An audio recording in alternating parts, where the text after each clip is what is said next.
Have you ever looked at the ways you learn to cope? Your people pleasing, your perfectionism, your need to control situations, and thought, something is really wrong with me? Maybe you carry a quiet, persistent shame about your survival patterns, believing they prove you're selfish, manipulative, and just fundamentally flawed. Or perhaps you've been told that your big emotions are too much. Your questions are rebellious, and your needs are evidence of a sinful heart. Here's what might change everything for you, though. What if those patterns you've been calling character flaws were actually brilliant survival strategies? What if that sensitive heart you've been told to suppress was actually a God-given gift that helped you navigate a difficult world? What if you weren't bad? You were surviving. Today, we're exploring one of the most spiritually devastating barriers religious trauma leaves behind: the belief, I'm bad. But more importantly, we're discovering the truth that could heal this wound forever. You were never bad. You were brilliant. What I've learned in walking with women through their healing is that God designed you with protective abilities, intelligence, sensitivity, compassion, leadership, that became survival tools when trauma occurred. Your people-pleasing, that was your compassion keeping peace. Your perfectionism, that was your excellence earning safety. Your hypervigilance, that was your discernment protecting you. These weren't sins. They were gifts being used brilliantly by a survivor who was doing whatever it took to stay safe, keep families together, or simply make it through. But here's the beautiful part. There comes a time when you no longer need to survive. You get to thrive. And that means seeing your story with eyes wide open, through the lens of wisdom instead of shame. So get ready, precious friend. Today, we're taking off those shame-colored glasses and discovering the brilliant survivor you've always been. Welcome to Healing Religious Trauma, the podcast for Christian women ready to heal without losing their faith. If you're feeling the weight of spiritual pressure and distant from the God you used to trust, you're in the right place.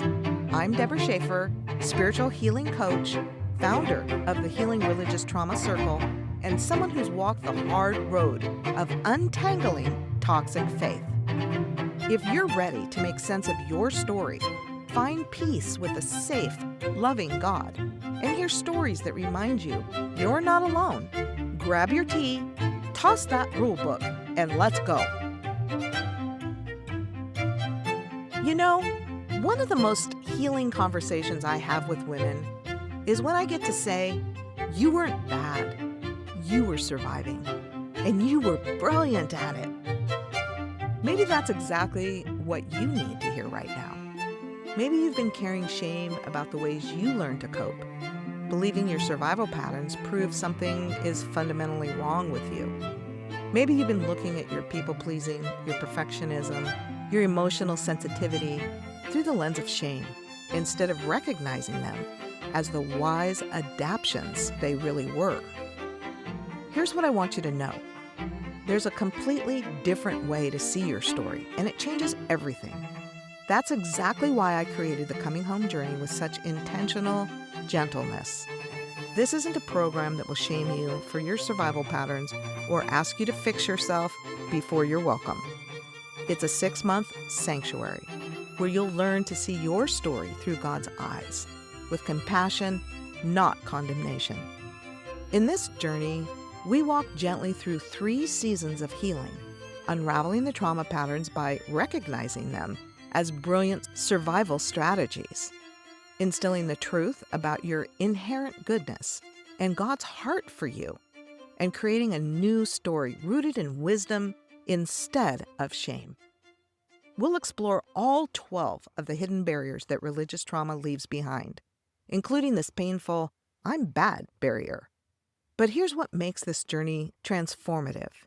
You'll discover that what you've been calling character flaws were actually God-given gifts being used brilliantly by a survivor.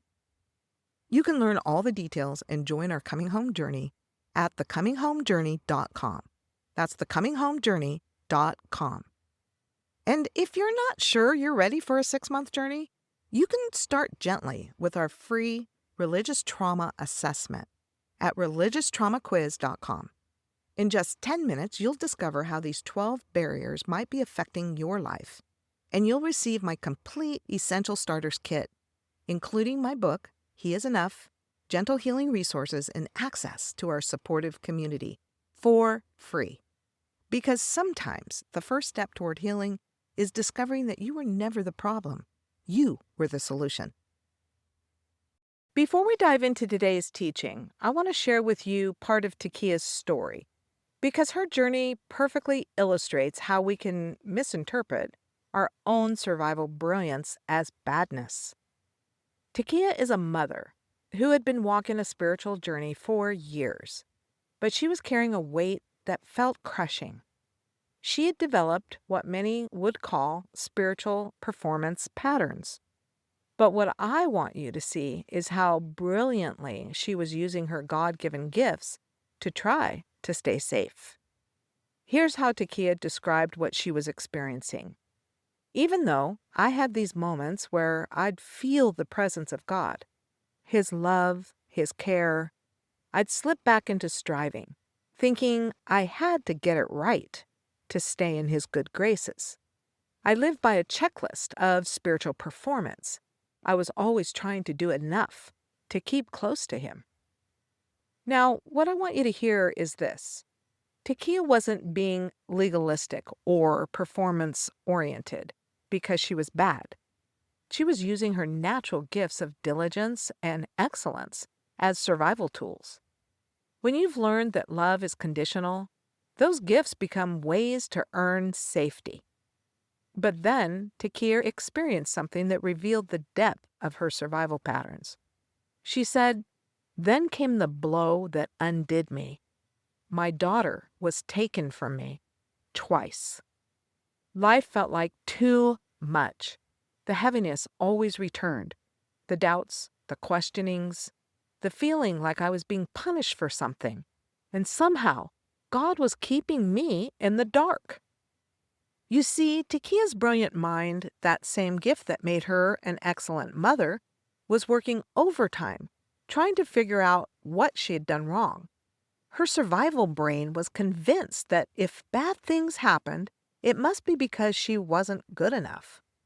This is how the "I'm bad" barrier works. It takes our God-given gifts and survival wisdom and turns them against us, making us believe we're the problem when we're actually the brilliant solution. But here's the transformation that happened when Takia began to see her story through the lens of wisdom instead of shame. What surprised me most was discovering the core belief, "I'm not safe." That was huge. It changed everything. I finally understood why I struggled to trust God with my pain, why I couldn't fully relax into His love. She realized that her performance patterns weren't evidence of her badness. They were evidence of her brilliance. She was a survivor who had learned to use her gifts to try to create safety in an unsafe world. Listen to how she describes her relationship with God now. "My relationship with God has changed. It's no longer about doing all the right things so He won't leave me. It's about love. It's about trust. My obedience is no longer driven by fear, but by love. Love for a God who loved me even when I had nothing to give." Takia's transformation from seeing herself as bad to recognizing herself as a brilliant survivor is exactly what we're talking about today. Because what we call character flaws are often just gifts that were brilliantly adapted for survival. Maybe as I was sharing Takia's story, you recognized something familiar. Maybe you felt that same internal conviction that when something goes wrong, it must be because you're fundamentally flawed. Or perhaps you've been looking at your own survival patterns, your people pleasing, your perfectionism, your emotional sensitivity, and believing they prove something is wrong with you. What I want to talk to you about today is how to completely reframe the story you've been telling yourself about who you are. Because the I'm bad barrier isn't just about feeling guilty for things you've done. It's about carrying shame for who you think you are at your core. But here's what I've discovered in walking with women through their healing. God designed you with protective abilities, gifts like sensitivity, intelligence, compassion, discernment, that became survival tools when trauma occurred. What you've been calling character flaws were actually brilliant adaptations that helped you navigate unsafe environments.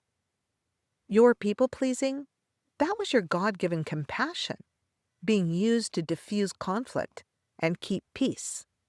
Your perfectionism, that was your natural excellence being employed to earn approval or avoid criticism. Your hypervigilance, that was your gift of discernment, working overtime to keep you safe. You weren't being manipulative, prideful, or anxious because you're bad. You were being brilliant because you're a survivor. But here's the beautiful part. There comes a time in your healing journey when you no longer need to just survive. You get to thrive. And that means learning to use your gifts for flourishing instead of just surviving, for authentic connection instead of just staying safe. Today, we're taking off what I call the shame lens and putting on the wisdom lens so you can see your story the way God sees it, with compassion, not condemnation. Let's explore this life-changing reframe together. The first point I want to talk about today is the shame lens versus the wisdom lens. You see, there's something that is heartbreaking to me. It's when I meet brilliant, capable women who've been looking at their own survival strategies through what I call the shame lens, and then genuinely believe they're broken. But when you understand how survival patterns actually work, everything changes. Because what looks like character flaws through the shame lens looks like brilliant adaptation through the wisdom lens. So here's some things that the shame lens tells us about our patterns. Through the shame lens, people-pleasing looks like manipulation. Perfectionism looks like pride. Emotional sensitivity looks like weakness. The need for control looks like selfishness. And we conclude, something is wrong with me. I'm bad. But that lens is lying to you. It makes you the villain in a story where you were actually the hero. Now let's look at what the wisdom lens reveals. Here's what I want you to understand. God designed you with protective abilities, natural gifts, and strengths that were meant to help you thrive. But when trauma occurred, whether subtle or severe, you brilliantly adapted those gifts to help you survive. Your sensitivity became hypervigilance that kept you safe. Your compassion became people-pleasing that diffused dangerous conflict. Your intelligence became perfectionism that earned approval. Your leadership became controlling behaviors that helped you feel secure. And here's the reframe that changes everything. You weren't developing character flaws. You were using character strengths brilliantly to survive situations that might have otherwise overwhelmed you completely. You were keeping families together, protecting others, diffusing terror, or simply making it through each day. I want to offer a small practice that has the potential to help you start healing. Here's something to try this week. I call it survival pattern appreciation. Look at one pattern you've been ashamed of and ask, what gift was I using here? What was I trying to protect or preserve? How was this actually brilliant? Here's some examples. You're people pleasing. I was using my gift of empathy to keep everyone safe and happy.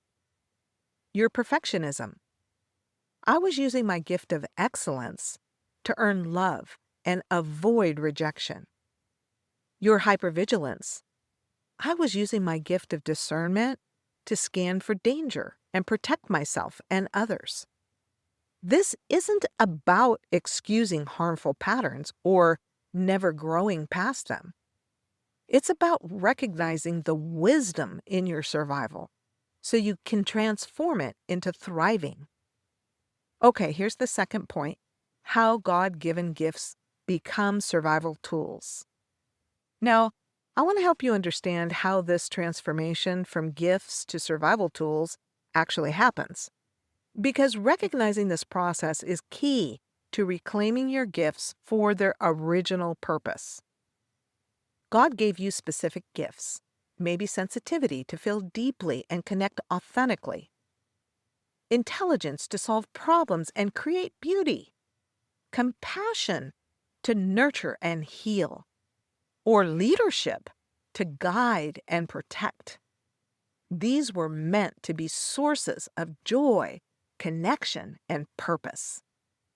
But when trauma occurred, and trauma can be anything from overt abuse to subtle emotional neglect, from religious control to family dysfunction, your brilliant brain said, how can I use what I have to stay safe? So your sensitivity, which was meant for deep connection, became hypervigilance to scan for emotional danger. Your intelligence, which was meant for creativity and problem solving, became perfectionism to avoid criticism. Your compassion, which was meant for genuine care, became people pleasing to keep others happy. You see, your survival brain began using brilliant logic. Your survival brain was thinking, if I can anticipate everyone's needs, maybe they won't leave. If I can be perfect, maybe they won't criticize me. If I can control this situation, maybe I'll be safe. This isn't pathology. This is brilliance. You were working with whatever tools you had in your survival toolbox to navigate environments where being your authentic self wasn't safe. Religious trauma often makes this worse because spiritual environments can teach us that our natural gifts are dangerous. Your sensitivity gets labeled as too emotional. Your intelligence gets called prideful. Your questions get named rebellious. So you learn to hide your gifts or use them only in ways that keep you safe and approved of. Here's something to consider this week. What gifts has God given you that got repurposed for survival? And what would it look like to reclaim those gifts for their original purpose? Connection, creativity, love, and authentic expression. Remember, recognizing the brilliance of your survival doesn't mean you have to stay there. It means you can transform these patterns from survival tools into thriving tools. Okay, the third point I'd like to talk about today is how to reclaim your gifts for thriving. So, what does it look like when you start reclaiming your God-given gifts from survival mode and using them for their original purpose? To thrive, to connect authentically, and to fulfill your calling. First, let me remind you of something. 2 Corinthians 12:9 says, My power is made perfect in weakness. God doesn't just tolerate your sensitivity, your deep emotions, your need for authentic connection. He designed these as strengths that reveal his heart through you. Your gifts were never the problem.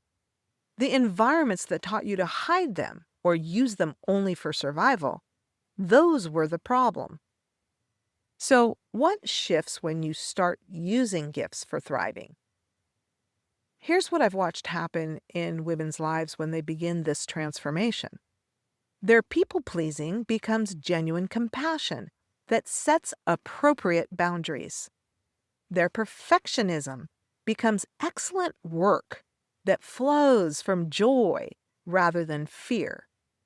Their hypervigilance becomes wise discernment that protects without exhausting them.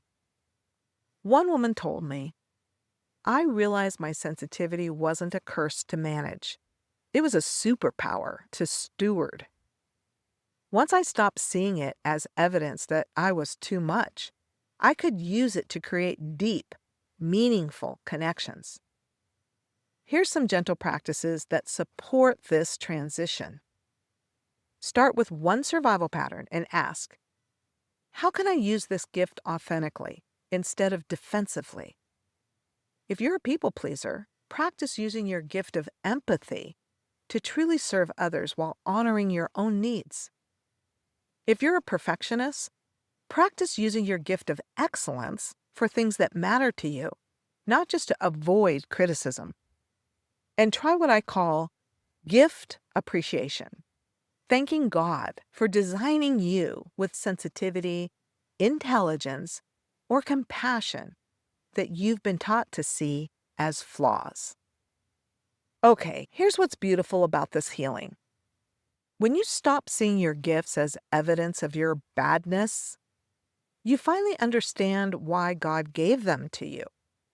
You realize that your sensitivity helps you minister to hurting people. Your intelligence helps you solve problems that matter. Your compassion creates healing spaces for others. You become who you were always meant to be, not despite your gifts, but because of them. I want to leave you with this truth from Psalm 139:14. I praise you because I'm fearfully and wonderfully made. Not, I will be wonderfully made when I fix my character flaws. You are wonderfully made, gifts and all. The woman you're becoming, the one who uses her sensitivity for deep connection, her intelligence for creative problem solving, her compassion for genuine service, she's not someone you have to become. She's who you've always been, underneath the survival patterns. Healing the I'm bad barrier isn't about becoming a different person. It's about reclaiming the brilliant person you've always been and learning to use your gifts for thriving instead of just surviving. So let's bring this all together, dear friend.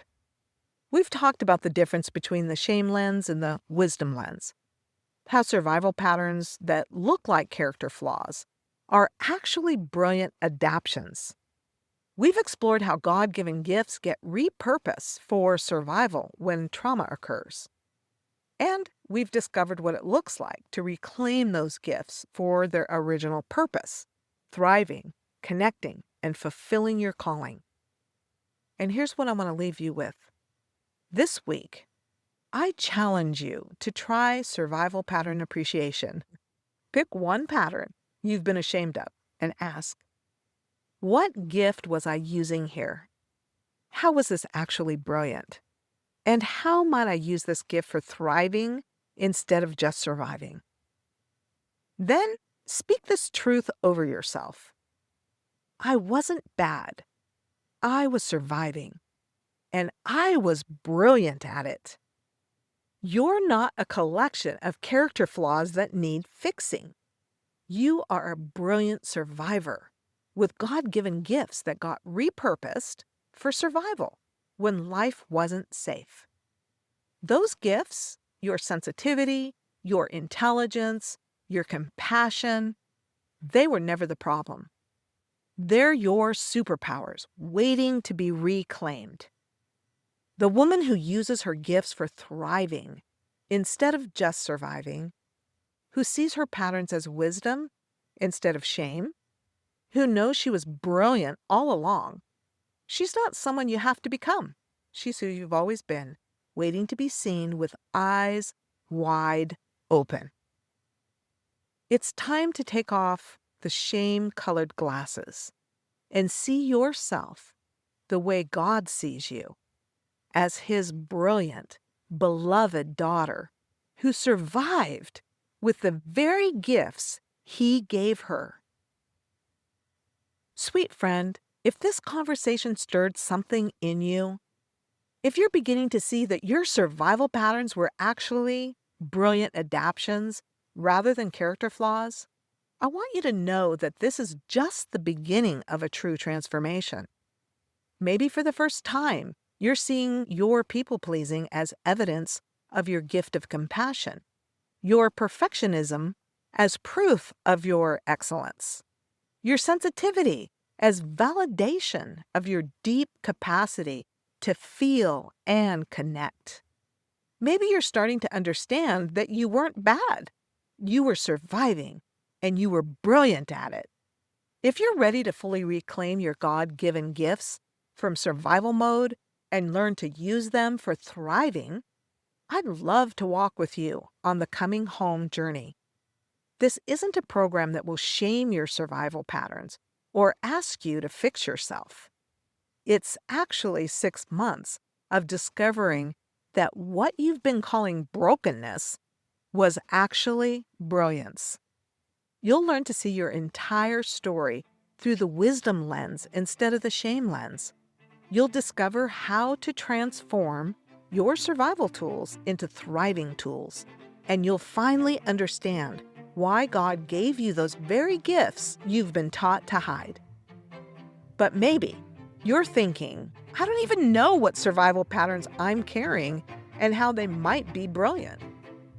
That's why we have created our free religious trauma assessment at religionstraumaquiz.com.